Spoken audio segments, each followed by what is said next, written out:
Hai guys, hari ini kita ada di Taunan, tepatnya di desa Mbok Biru.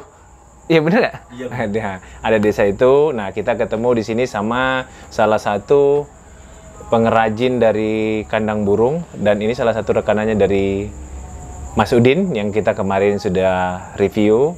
Nah, kalau di sini spesialnya akan lebih banyak dikulas bagaimana mewarnai atau ukiran dari kandang. Nah, untuk keseruannya jangan kemana-mana, ikuti terus episode berikut ini.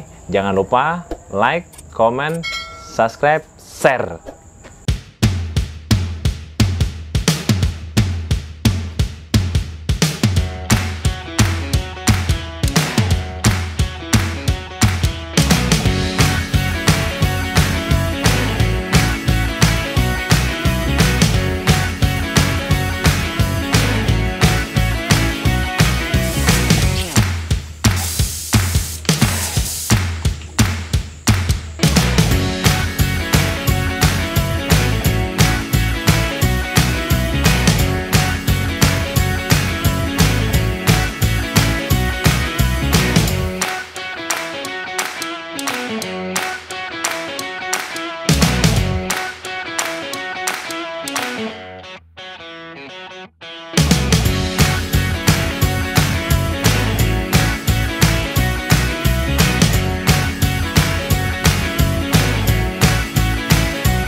Oke, tadi Mas kita sudah ngelihat daripada bagaimana proses untuk ngecatnya segala macam. Nah, sekarang kita ini ketemu sama ahlinya nih. Ketemu sama ahlinya, masternya, maestronya. Kalau kemarin kita sudah ketemu dengan maestronya Udin dan tim Ali. Dari bahan mentah menjadi bahan setengah jadi. Kalau ini bahan jadinya menjadi bahan bernilai lagi. Nah, kita ketemu dengan ahlinya, dan ahlinya kita suruh memperkenalkan diri untuk sahabat Lander Sudiarto. Silakan Mas, perkenalkan diri. Oke, nama saya Sapi. Biasa di sini sih panggilannya Sapi Tank. Agak jelek sih, tapi memang jelek. Oh, namanya Sapi, panggilannya Piteng. Jadi kalau dipanjang di desa di sini atau sesama pengrajin, namanya Sapi Tank. Nah, Mas, kita terima kasih nih udah datang ke sini. Kita mau tahu Mas prosesnya, kenapa Mas bisa berkecimpung atau tertarik di dunia crepe ya, termasuk ya crepe lah ini ya. Jadi kerajinan dari kayu dan mewarnai segala macam ini. Bisa ceritakan nggak Mas? Bisa kecemplung di sini gitu? Gitu. Awalnya itu nggak ada yang ngajarin ya. Awalnya tuh sejak dari SD atau didak. Otodidak ya? Dari SD.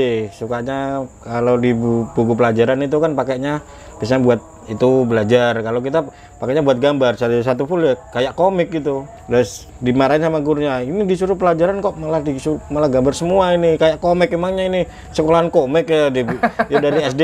Terus SMP saya ketemu sama ternyata yang ada guru kesenian yang ngajarin itu masih seduluran sama ibu. Saya seduluran sama ibu, saya diajarin tekniknya menggambar kayak gini.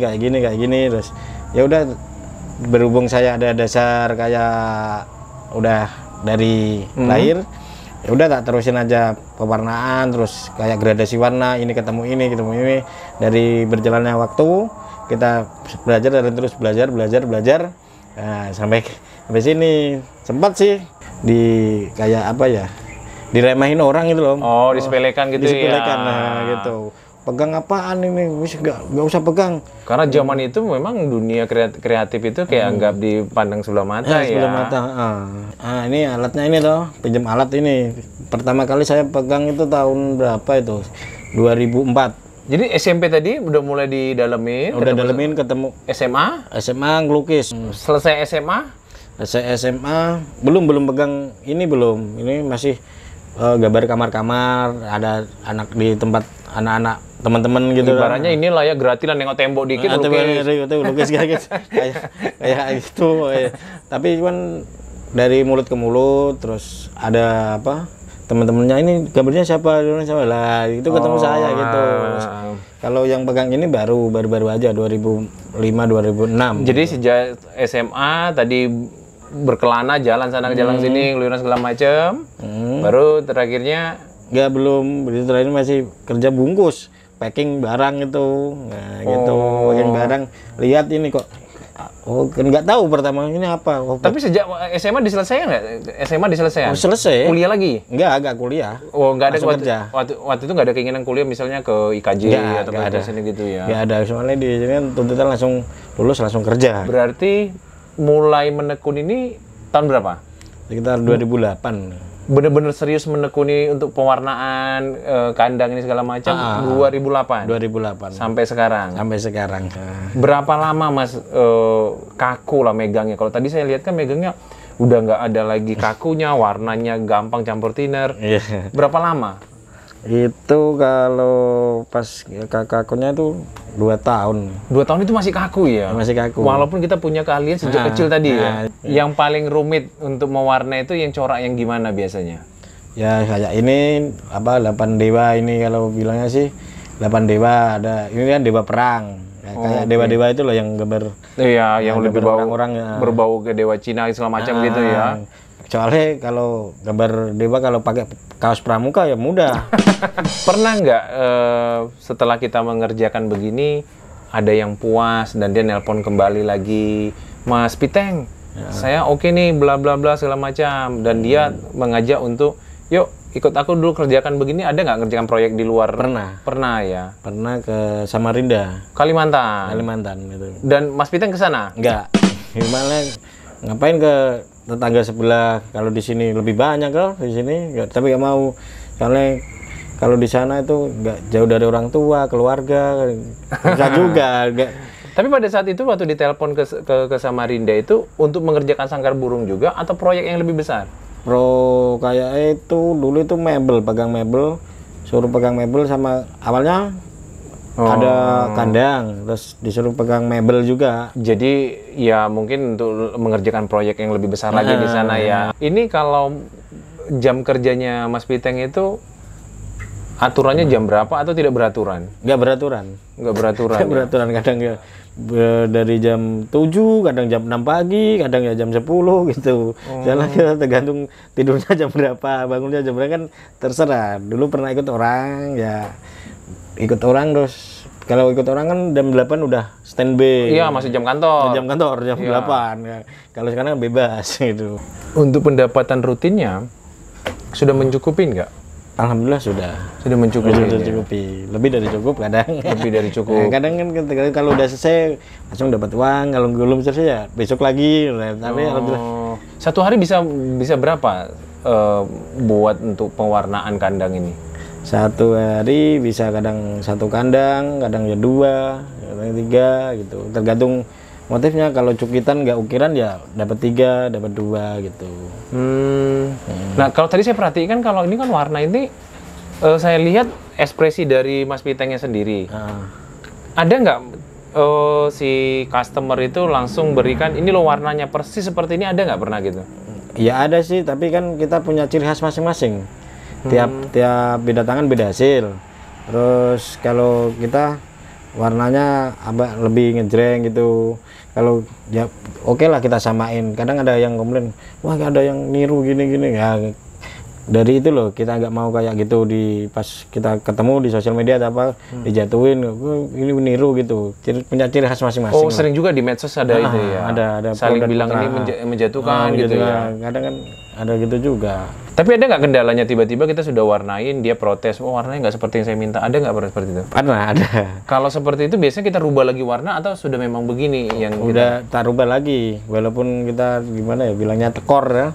Ya nggak apa-apa, demi kepuasan pelanggan juga kita servis yang baik lah kayak gitu. Tetap ini ya. Kalau merubahnya sudah ditimpai warna bagaimana caranya? Apakah di thinner atau? Nggak langsung dicat putih aja. Oh, ditimpa lagi dengan cat putih. Kan dia polos lagi ya. Polos lagi, baru kita bentuk lagi dengan sesuai dengan tadi ya. Gitu. Nah, di kondisi pandemi ini ada ngaruh nggak pendapatannya? Nggak ada. Tetap jalan ya, ordernya tetap jalan ya. Tapi Mas Pitengnya lebih banyak memang ke warna. Tapi kalau buat kandangnya bukan Mas Piteng ya? Nggak buat. Kalau kandangnya nggak buat. Kalau kandangnya pokoknya kita dapat kita lebih finishing ke warna aja khusus. Warna sama ukiran tadi ya. Kalau dari proses dasar ini kelamaan, ntar nggak jadi kasihan yang lain gitu. Kita sambil kerjasama dari pengrajin, orang ukir, terus orang yang cat putih ini kan ada orangnya semua, dasar semua ini. Kita saling bergantungan gitu loh. Jadi kolaborasi lah ya, kolaborasi sama pengrajin sama Mas yang sebagai finishingnya. Gitu. Sekarang yang lagi ngantri nih, ada berapa yang mau minta dicat? Sekitar ada berapa ya? 15 masih. 15. Hari ini 15. Tapi tidak ketutup kemungkinan besok nambah lagi ya? Nambah lagi, soalnya yang satu orang kan ini ada marketingnya ada banyak loh, satu orang. Oh pakai marketing juga?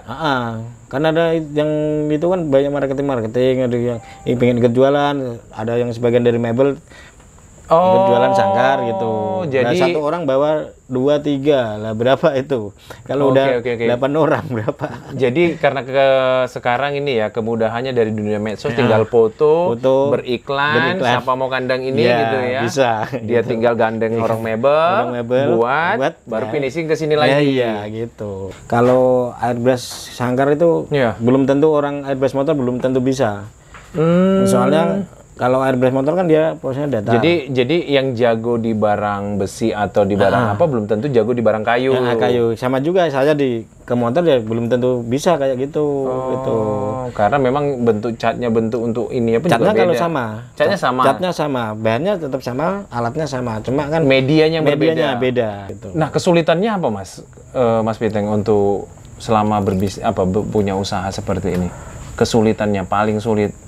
Sulitannya paling itu dianterin orang banyak, yang jajar-jajar bingung, ngomel-ngomel, merong-merong. 1, 2, 3 saya pegang ini punya si ini si A, si B datang lagi punya si B, udah si C datang lagi, pegang yang mana, bingung ya. Jadi biasanya kalau ngatasin gitu gimana? Kalau 5 marketing, yang satu bawa udah 3, yang satu udah bawa 3, semua minta dicepetin. Tak jadiin satu muka dulu buat buat sampel ke sana, buat kirim gambar ke sana gitu. Jadi satu muka sama ini udah proses. Udah tenang gitu yang pesen dong. Kan pas nyemprot ini kira-kira terganggu nggak? Maksudnya bau tinernya segala macam? Enggak terganggu, soalnya kalau cat ini kan keluarnya halus banget. Kadang kalau pakai masker itu malah sulit. Oh jadi nggak butuh? Nggak butuh. Soalnya kalau pakai masker ya kebutuhannya paling kacamata sih. Iya. Karena memang lebih takut nggak makan daripada takut kematian. Iya, saya gitu. Kalau kayak gini kan air putih yang harus kuat. Yang kuat. Kalau kopi cuma 1 gelas untuk 1 hari 1 malam. Kopinya 1 kali aja. Cuma air putihnya yang banyak. Karena duduk juga banyak. Duduknya banyak. Paling nggak 3 botol, 2 botol gitu. Minim 2 botol lah. Minim 2 botol ya. Tapi jadi pertanyaannya tadi, biasanya kalau memang tukang, biasanya dia punya rumah itu lebih buruk daripada rumah yang dibangunkan. Iya. Ini kandang burungnya udah bagus. Yang punya kandang burung bagus ini, burungnya kandangnya biasa aja semua. Wah, ampun. Mas, kita ada di ujung season nih. Iya. Saya pengen Mas Pitengnya, tadi Mas Sapi'i Piteng, panggilannya Piteng. Pitengnya tambahan sebenarnya. Iya, Piteng. Tambahannya. Hasil Sapi'i. Dari nama sebenarnya Sapi'i. Jadi kalau dipanggil jadi agak sedikit Septiteng tadi. Nah, sebelum kita akhirin, saya pengen Mas Pitengnya ya memberikan semangat. Ya karena Mas Piteng tadi pernah melewatin bagaimana tadi punya skill. Sekarang ada juga masa pandemi. Ya mungkin untuk teman-teman kita yang di luar sana, khususnya sahabat Under Sudiarto yang pengen belajar usaha, bagaimana untuk berusaha, bagaimana melewati daripada ininya. Saya silakan Mas Piteng untuk memberikan tipsnya. Ya. Untuk teman-teman semua, jangan pernah menyerah, jangan berkecil hati. Kalau mau terus maju, belajar dan terus belajar. Jangan malu bertanya kepada sesama penghobi atau yang lainnya. Ya, di masa pandemi ini kita tetap berkarya di rumah aja, gitu aja. Makasih. Kalau mau pesan kayak gini bisa langsung hubungi ntar nomornya di bawah sini. Dan oke, di Facebook juga ada. Di Facebooknya itu di Mukidi Almatikan, itu Facebook saya.